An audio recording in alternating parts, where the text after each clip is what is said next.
of police. Mr. Speaker, as I indicated last year would happen, a national dialogue on illegal mining was held under the auspices of the Lands and Natural Resources Ministry in Accra, as well as in 2 other regional ones in Kumasi and Tamale. If ever the support of all citizens was required to make something work, it is in the battle to end illegal mining and restore our lands and water bodies back to health. We have declared river bodies and forest reserves as red zones for mining. We have suspended the issuance of all prospecting, exploration, and reconnaissance licenses for minerals in forest reserves. Launched Operation Halt 2 to help rid our water bodies and forest reserves of illegal miners. Revamped the community mining scheme as more sustainable and greener safeguards to replace illegal mining. What we need above all is the buy-in of all citizens to recognize that the degradation caused to the lands and water bodies by the illegal mining practices affect each one of us, and we all should take an interest to stop those involved. Let me use this platform to extend again the condolences of the nation to the victims of the Apiache explosion. The response to the disaster by the public and the organs of state was highly commendable. Government responded swiftly in the immediate aftermath of the incident by dispatching a high-powered delegation under the leadership of the Vice President to Apiache. An Apiache Support Fund has been established to spearhead the building of a decent, green, and sustainable community, to enable victims of this tragic incident and members of the community get back on their feet and rebuild their lives. As rising out of this incident, government will ensure that the health and safety policies of the mining industries are in accordance with international best practices. Mr. Speaker, the Green Ghana Day last year was a great success, as many people turned out to join in the exercise to plant trees. I urge all of us to continue to take care of what we planted to make sure that the 7 million seeds we planted, i.e. 2 million more than the original target of 5 million, become fully grown trees. And please, join in the Ghana Green Day when it comes along on 10th June, the designated Green Ghana Day for this year, when we seek to plant 20 million trees. That is a 4-fold increase over the 2021 target of 5 million. Mr. Speaker, you would recollect that in my message to Parliament last year, I indicated the government is collaborating with the private sector to establish 14 medical waste treatment facilities and commence the construction of 16 integrated recycling and compositing plants across the country to help address once and for all the safe disposal of medical and municipal solid waste. I'm happy to inform the House that these facilities and plants are at various levels of completion and will be completed by the end of this year. Mr. Speaker, as part of government's Water for All program, several water systems have been initiated and at our various stages of completion. The import of the program is to ensure that each region will benefit from at least one water supply project. Phases 1 and 2 of the Upper East Region Water Supply Project have been completed and will be commissioned soon. Contractors are on site working on the water projects in Ketaa and Sunyani, and preparatory works are ongoing on the Yendi, Damango, Tamale, and Sekandi Takrady water projects. Mr. Speaker, towards addressing the housing needs of Ghanaians, government has developed a new affordable housing program, with the state now playing the role of facilitator through the provision of land, infrastructure services, and tax incentives and exemptions to subsidize the cost of construction of the housing units to reduce their prices. In furtherance of this, preparatory works have commenced for the development of 2 designated sites at Pokwase Amasamai in the Greater Accra region and Dedesua in the Ashanti region, which are expected to deliver some 12,000 housing units.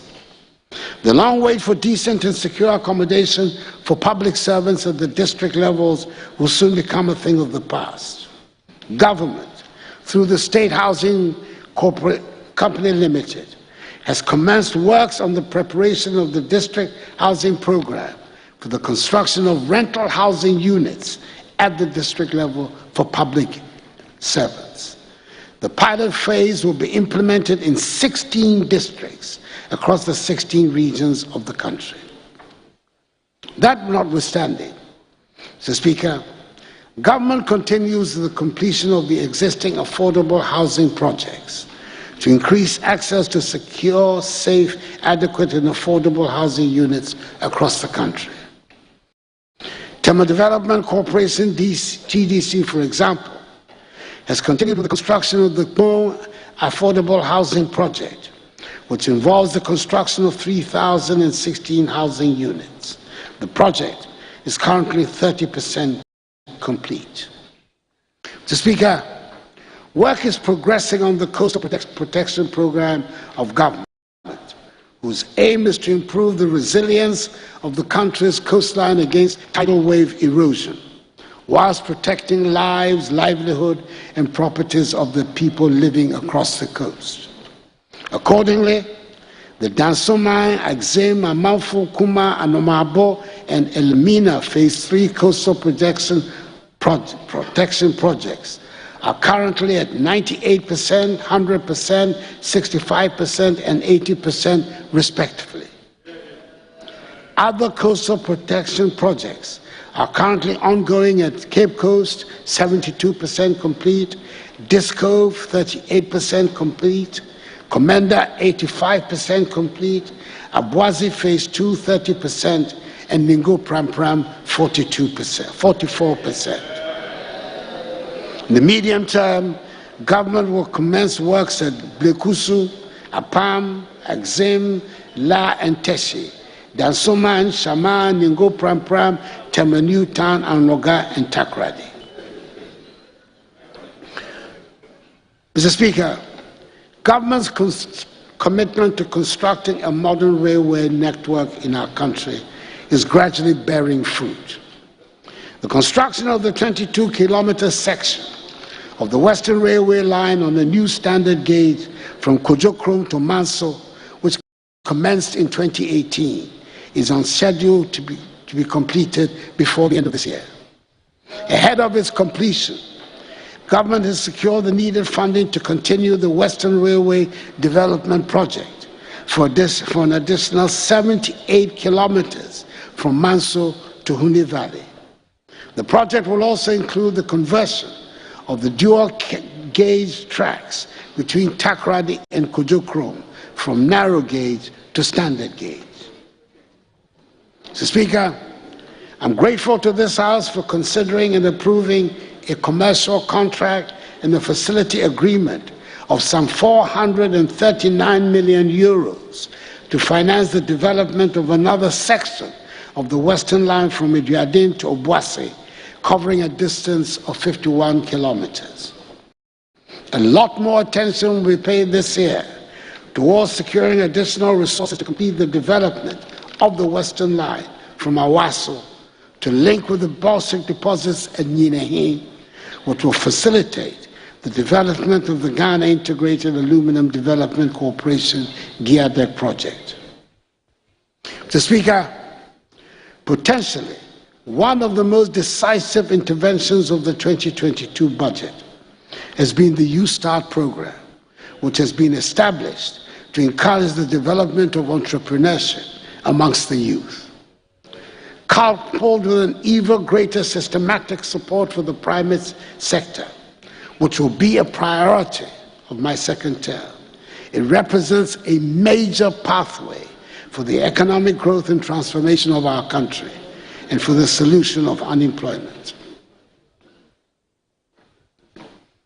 Mr. Speaker, I cannot purport to speak about the state of the nation without addressing some critical governance issues that have featured in recent public discussions. Certain elements have attempted to advocate coups d'etats as the answer to the problems of the nation. We came through a long and tortuous journey to arrive at today's consensus on a multi-party democracy. But the last 29 years of our Fourth Republic have shown that this has been the most productive period since our independence. Both the major political parties of the country, the New Patriotic Party, NPP, and the National Democratic Congress, NDC, have made positive contributions to this development. There's work to be done on building our institutions, but our democracy is worth fighting for. It is up to us to find a way to accommodate each other and our differences, to make things work for the benefit of the Ghanaian people. Mr. Speaker, it might also be well that coups d'etats have re-entered our discourse because of the turmoil in our neighborhood. The West African region is suddenly back in the international news headlines for all the wrong reasons. We're back again as the region of political instability and the place for coups. Long and bitter experience led ECOWAS to its current stance of zero intolerance for military coups. We in Ghana know the cost of instability. It leads to the exodus of our artisans and professionals and the emptying of teachers from our schools. Speaker, today, at every traffic light junction in our big towns and cities, you can see the results of instability in our neighborhood with the influx of refugees into our country. We should be unapologetic about campaigning for stable democratic governments in our region. We do not want to be an island of peace and stability in a region of turmoil. We do not aspire to be prosperous in the midst of want and poverty. We want a stable and prosperous Ghana in a stable and prosperous region.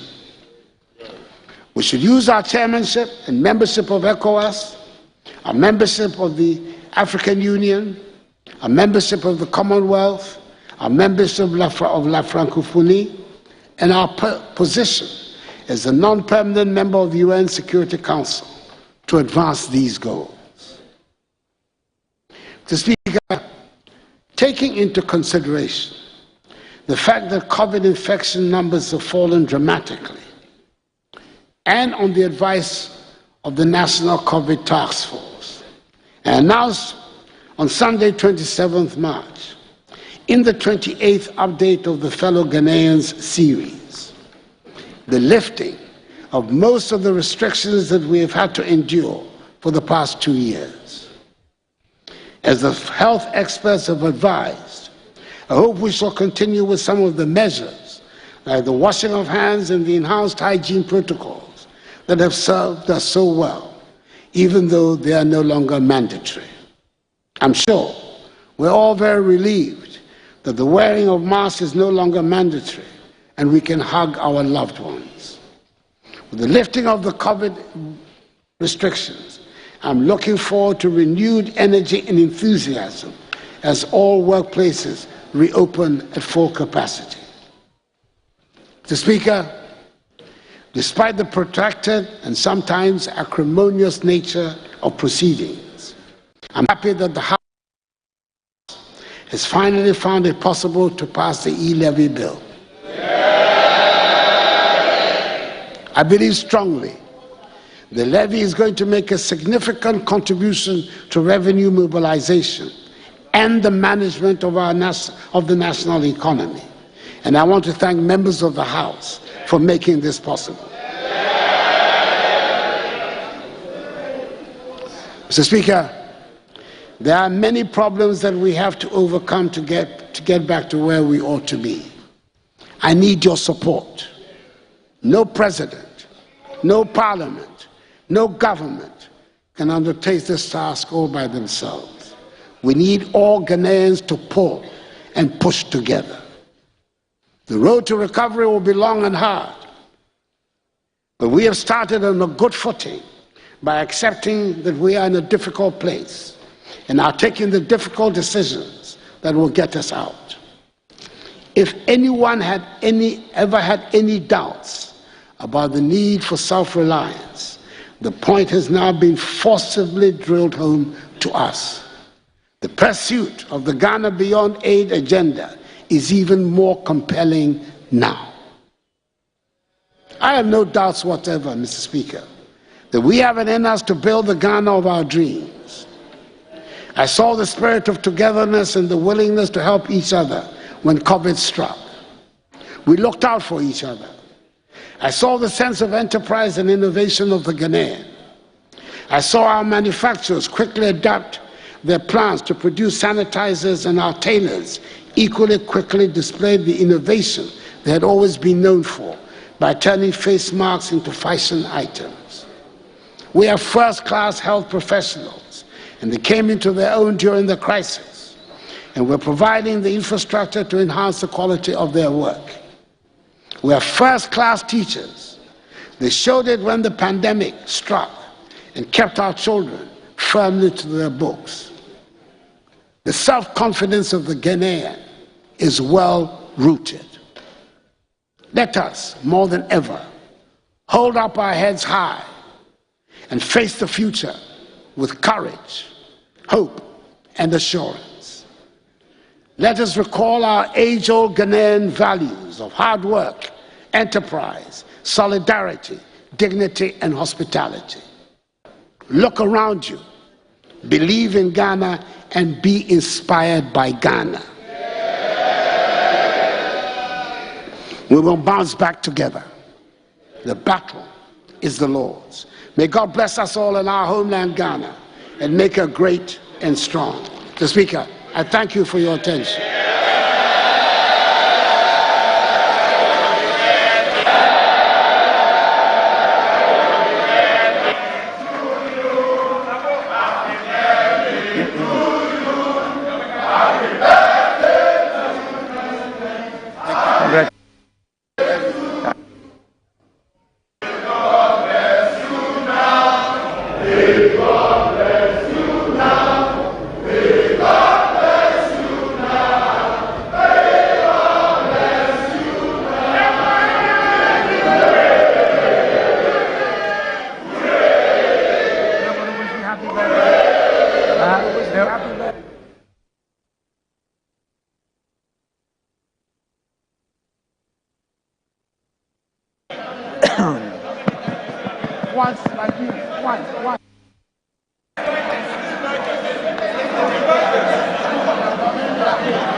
Honorable members,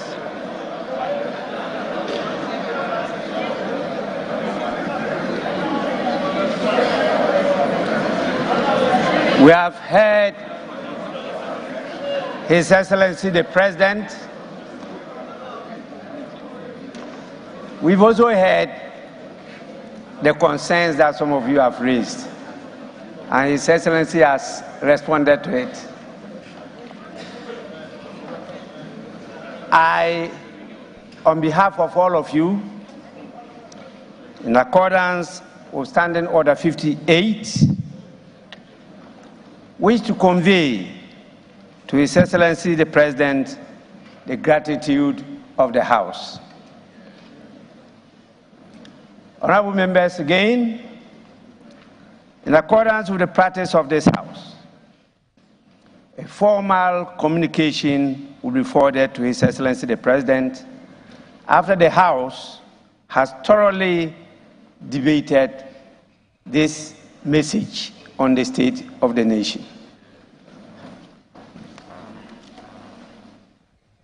With this,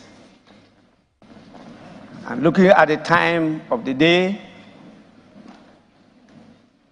I want to give the opportunity to the leadership of the House to, if there is any indication of where we proceed from here. In other words, it is still within their ambit to move or not to move for the adjournment of this House. And I will start by giving the opportunity to the Majority Leader. Majority Leader, I talked about adjournment.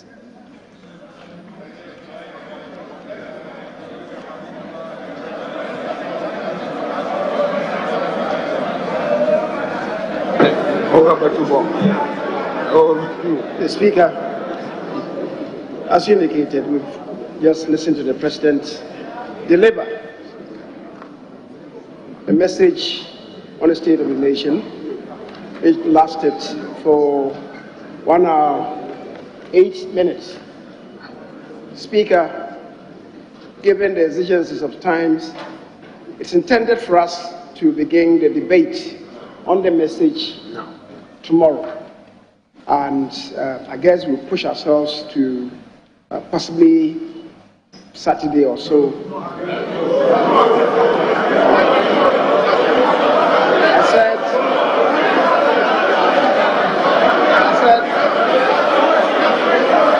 Mr. Speaker, I just said, Honorable members, possibly. Honorable members, I chose my words advisedly.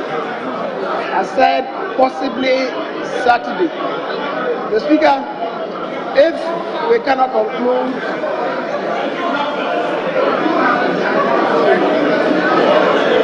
honorable members, if we can conclude on Saturday, possibly, we'll take it to next week at a day that the Business Committee shall appoint.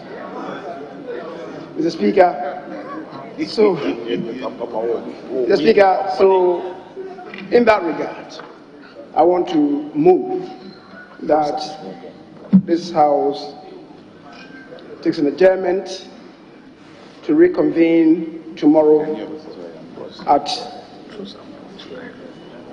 10 o'clock.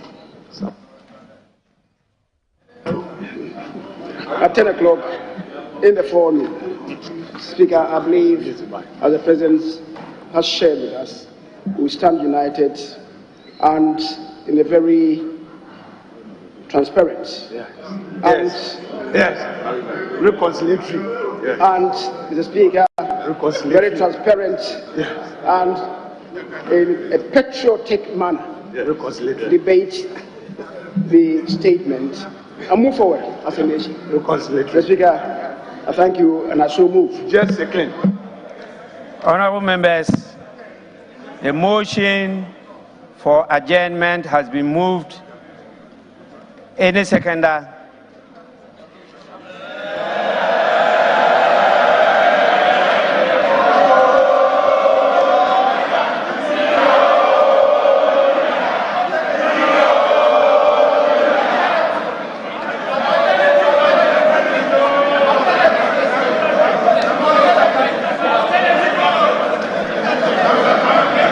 Yes, Minority Leader.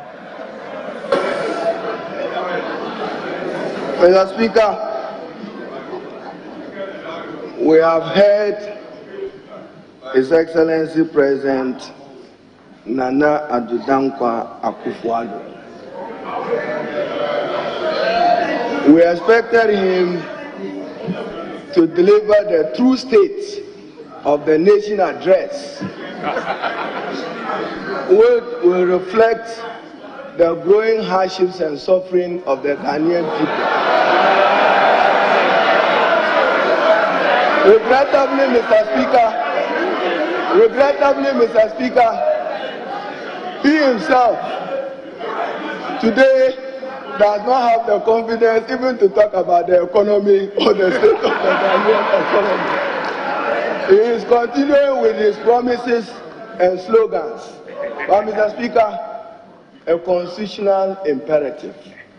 We are prepared and ready to debate them and to prove a credible alternative led by John Dramani Mahama from we will. So, Mr. Speaker, so with the president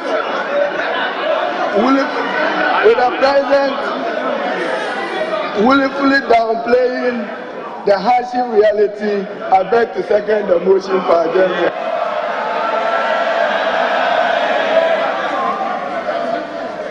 Honorable members,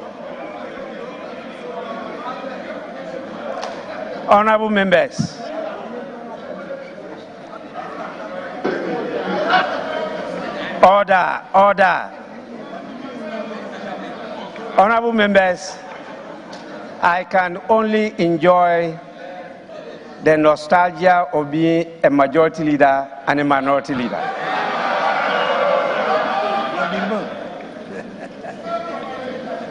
I enjoy the privileges of both. With this, I put the question. Those in favor of adjournment, say aye.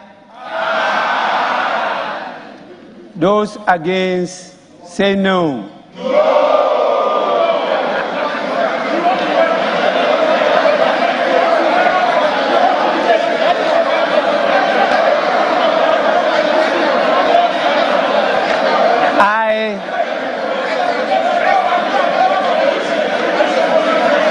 Honorable members, I put the question again.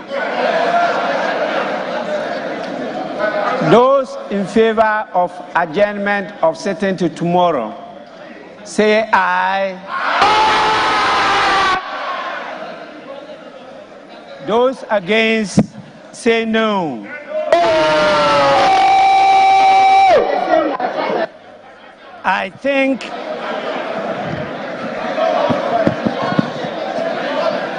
I think the ayes have it.